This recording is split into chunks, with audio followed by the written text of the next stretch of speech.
Hello everyone, welcome back to the channel. आज हम C plus plus memory allocation का part 1 शुरू करने वाले हैं, जिसमें हम डिस्कस करेंगे static memory allocation versus dynamic memory allocation.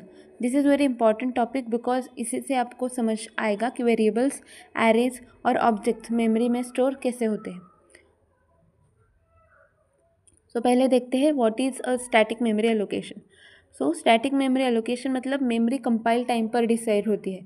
इसका साइज फिक्स होता नहीं और प्रोग्राम स्टार्ट होते ही मेमोरी रिजर्व हो जाती है।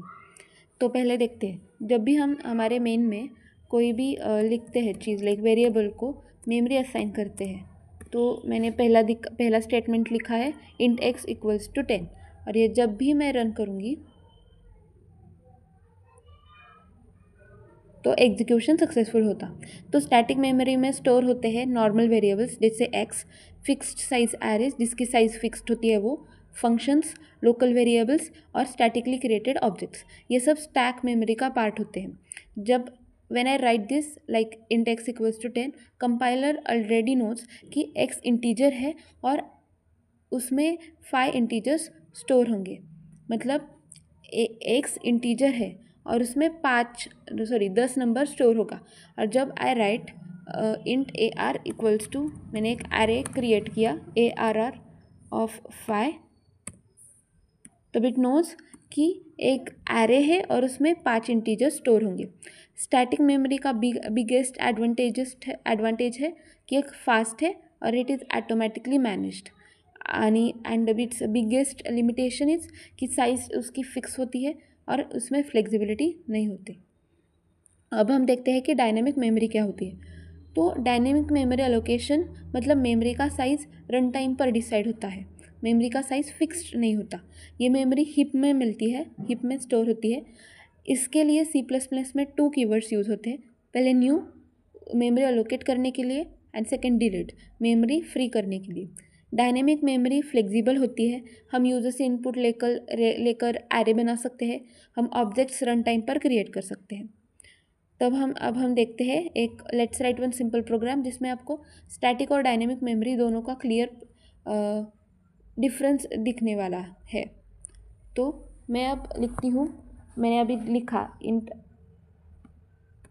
एक एरे मैंने किया था, मैं अब इसका नाम रखती हूँ ए, इंट ए इक्वल्स टू 10, और मैं एक एरे लेती हूँ इंट ए आर आर जिसकी साइज़ मैं फिक्स रखूँगी क्योंकि मैं उसको स्टैटिक मेमोरी बनाना चाहती हूँ।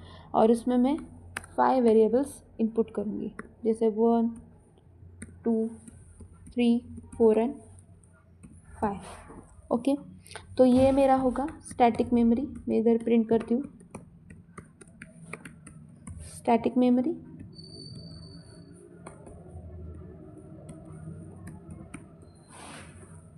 अब मैं एक एरे तैयार करूँगी।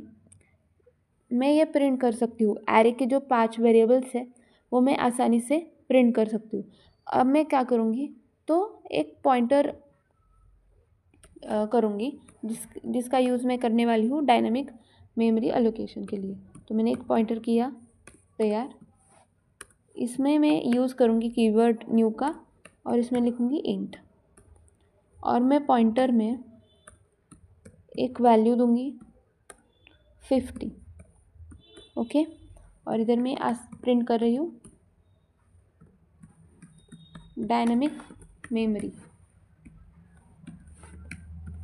ओके, अब मैं जब इस डायनेमिक मेमोरी का एरे करूँगी या मैं प्रिंट करूँगी कि मुझे मेरा एरे, तब क्या होगा कि वो एरे में जितने हमें वेरिएबल्स चाहिए वो मैं पहले डिक्लेयर करूँगी, यूज़र से लूँगी, और देन मैं उस यूज़र से वो एरे के मेंबर्स इनपुट करूँगी।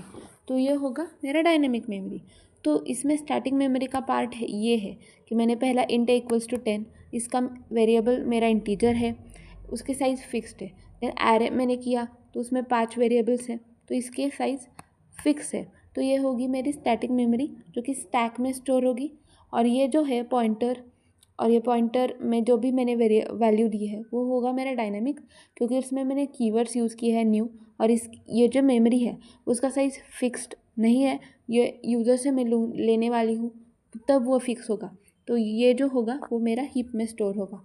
तो int equals to 10 and int मेरा जो भी array है, this memory is already fixed and compiler knows कि a एक इंटीजर है एंड मेरा array जो है उसमें 5 वैल्यूज़ ऑलरेडी है।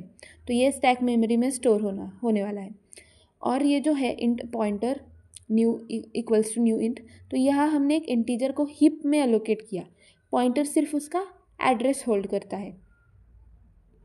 और मैं जब डायनेमिक एरे तैयार करूँगी तो user will enter the size and this is the power of dynamic array.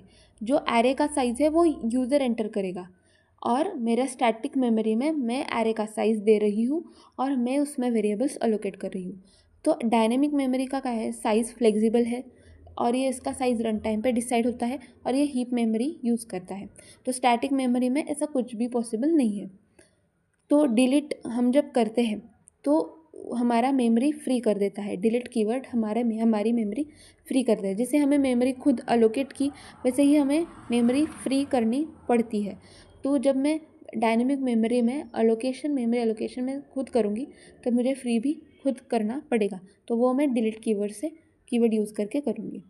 तो ऑलराइट गाइज, ये था पार्ट 1 ऑफ मेमोरी अलोकेशन।